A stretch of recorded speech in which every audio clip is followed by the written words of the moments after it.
दिनांक 23 सप्टेंबर 2024 रोजी स्थानिक स्वराज्य संस्थांच्या 10 व 10 पेक्षा कमी पटसंख्या असलेल्या शाळेत डी.एड, बी.एड अर्हताधारक बेरोजगार उमेदवार यांना कंत्राटी तत्वावर नियुक्त करण्याबाबतचा शासन निर्णय निर्गमित झालेला आहे। या शासन निर्णयाची माहिती देणारा सविस्तर व्हिडिओ मी आपल्याकरिता शिक्षणाची बाराखडी या सिरीजमध्ये उपलब्ध करून दिलेला आहे। या शासन निर्णयातील 11व्या मुद्द्यावर सांगण्यात आलेले होते की या प्रक्रियेसंदर्भात आवश्यकतेनुसार आयुक्त शिक्षण यांनी अतिरिक्त सूचना निर्गमित कराव्यात। 10 किंवा 10 पेक्षा कमी पटसंख्या असलेल्या शाळांमध्ये डी.एड किंवा बी.एड झालेल्या उमेदवारांची कंत्राटी नियुक्ती करण्यासंदर्भातील कामकाज अद्यापपर्यंत झालेले नव्हते। मित्रांनो, आनंदाची बाब म्हणजे माननीय शिक्षण आयुक्त कार्यालय यांच्याद्वारे स्थानिक स्वराज्य संस्थांच्या 10 व 10 पेक्षा कमी पटसंख्या असलेल्या शाळात डी.एड, बी.एड अर्हताधारक बेरोजगार उमेदवारांना कंत्राटी तत्वावर नियुक्त करण्यासाठी आवश्यक सूचना निर्गमित करण्यात आलेल्या आहेत। काल दिनांक 7 ऑक्टोबर 2024 रोजी या सूचना काय आहेत हे जाणून घेऊया या व्हिडिओमध्ये। नमस्कार, शिक्षणाची बाराखडी या यूट्यूब सिरीजमध्ये मी दीपक चांदुरे अधिव्याख्याता आपल्या सर्वांचे हार्दिक स्वागत करतो। मित्रांनो, शासन निर्णयाप्रमाणे प्रत्यक्ष शाळांमध्ये भरती प्रक्रिया राबवण्याकरिता माननीय आयुक्त कार्यालय यांच्याकडे वेगवेगळ्या जिल्हा परिषदांकडून मार्गदर्शन मागविण्यात आले होते। त्यांचा विचार करता माननीय आयुक्त कार्यालय यांनी पुढील सूचना दिलेल्या आहेत। सर्वात पहिली आणि सर्वात महत्त्वाची सूचना म्हणजे मागील वर्षी म्हणजे शैक्षणिक सत्र 2023-24 मध्ये ज्या शाळांमध्ये 10 किंवा 10 पेक्षा कमी पटसंख्या असतील त्या शाळांमध्ये एक शिक्षक हा कंत्राटी पद्धतीने नियुक्त करण्यात येणार आहे। याचाच अर्थ सध्या सुरू असलेल्या शैक्षणिक सत्र 2024-2025 मध्ये ज्या शाळेमध्ये 10 किंवा 10 पेक्षा कमी पटसंख्या आहे त्या शाळांचा विचार करून चालणार नाही, तर मागील शैक्षणिक सत्र अर्थात 2023-24 मध्ये ज्या शाळांमध्ये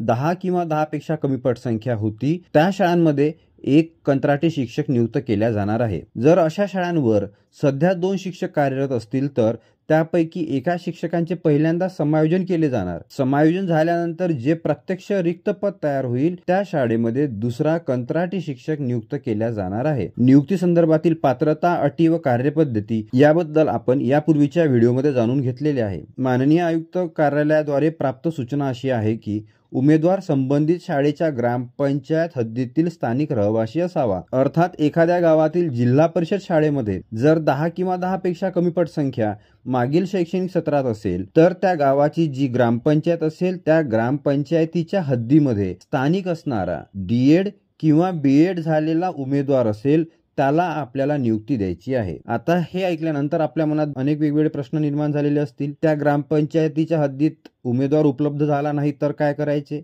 किंवा एकापेक्षा अधिक उमेदवार उपलब्ध झाले तर कोणाला निवड करायची। आपण पहिल्यांदा हे समजून घेऊ, त्या ग्रामपंचायतीमध्ये एकापेक्षा अधिक डी.एड किंवा बी.एड झालेले उमेदवार जर उपलब्ध होत असतील तर त्यांच्यापैकी कोणाची निवड करावी याची प्रक्रिया पुढील प्रमाणे आहे। इयत्ता 1ली ते 5वी साठी डी.एड झालेल्या उमेदवाराची निवड करायची आहे आणि इयत्ता 6वी ते 8वी साठी बी.एड झालेल्या उमेदवाराची निवड करायची आहे। जर इयत्ता 1ली ते 5वी साठी डी.एड झालेले किंवा इयत्ता 6वी ते 8वी साठी बी.एड झालेले एकापेक्षा अधिक उमेदवार उपलब्ध असतील तर त्यांचा गुणानुक्रम लावून गुणवत्तेनुसार सर्वात जास्त गुण असणाऱ्या उमेदवाराची निवड केली जाणार आहे। जर असे घडले की सर्वात जास्त गुण असणारे 2 किंवा 3 कॅन्डिडेट आहेत, उदाहरणार्थ ज्या शाळेमध्ये 10 पेक्षा कमी पटसंख्या आहे त्या स्थानिक ग्रामपंचायतीच्या कार्यक्षेत्रामध्ये 10 जणांची डी.एड झालेले आहे, त्या 10 जणांनी एक इयत्ता 1ली ते 5वी साठी अर्ज केला। त्यांचा गुणानुक्रम लावल्यानंतर लक्षात आलं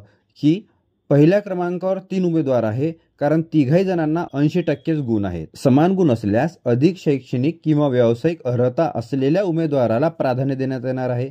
म्हणजे या 3 उमेदवारांचा आपण विचार केला होता ज्यांचे डी.एडला 80% गुण आहे, मग त्याच्यापैकी ज्यांचं बी.एड झालेलं असेल म्हणजे अधिकची अर्हता त्याच्याकडे आहे त्याची निवड केली जाईल। आता या ठिकाणी असं जर घडलं त्या तिघापैकी दोघांचं बी.एड पण झालेलं आहे, मग काय करायचं तर त्या दोघांपैकी जो वयाने ज्येष्ठ असेल म्हणजे ज्याचं वय अधिक असेल त्या उमेदवाराची निवड करायची। म्हणजे हे जे 2 उमेदवार आहेत ज्यांचे डी.एडचे गुण सारखे आहेत आणि ज्यांचं बी.एड पण झालेलं आहे त्या दोघांपैकी ज्या उमेदवाराचे वय जास्त असेल त्याची निवड करायची आहे। आता आपण दुसऱ्या परिस्थितीचा विचार करू। त्या ग्रामपंचायतीच्या क्षेत्रामध्ये एकाही उमेदवाराचे डी.एड किंवा बी.एड झालेले नाही, मग अशा स्थितीत काय करायचे, तर ती ग्रामपंचायत ज्या तालुक्यात आहे त्या तालुक्यातील इतर गावांमधून अर्ज मागवायचे. जर असे घडले की संपूर्ण तालुक्यातूनही एकही उमेदवार उपलब्ध झाला नाही, तर संबंधित जिल्ह्यातील इतर तालुक्यांमधून अर्ज मागविले जातील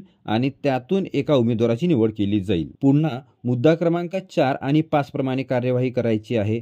म्हणजे एकापेक्षा जास्त अर्ज प्राप्त झाल्यामुळे गुणानुक्रम यादी लावायची आहे, अर्थात मेरिट लिस्ट लावायची आहे आणि मेरिट लिस्ट मधल्या टॉपर व्यक्तीची निवड करायची आहे. टॉपर कॅन्डिडेट जर समान गुणांचे असतील तर ज्याची शैक्षणिक किंवा व्यावसायिक अर्हता अधिक आहे त्याला संधी द्यायची आहे. टॉपर आहेत, समान गुणांवर आहेत आणि दोघांची शैक्षणिक किंवा व्यावसायिक अर्हता समान आहे असं आढळून आलं तर मग मात्र ज्या उमेदवाराचं वय अधिक असेल त्या उमेदवाराची निवड केली जाणार आहे. या पद्धतीने ही निवड प्रक्रिया राबवली जाणार आहे. या संदर्भातील मूळ शासन निर्णयाबद्दल आपण जाणून घेतलेले नसल्यास कृपया हा व्हिडिओ बघावा. मित्रांनो, शिक्षणाशी संबंधित महत्त्वपूर्ण आणि नाविन्यपूर्ण माहिती घेऊन लवकरच भेटूया पुढील व्हिडिओमध्ये. नमस्कार.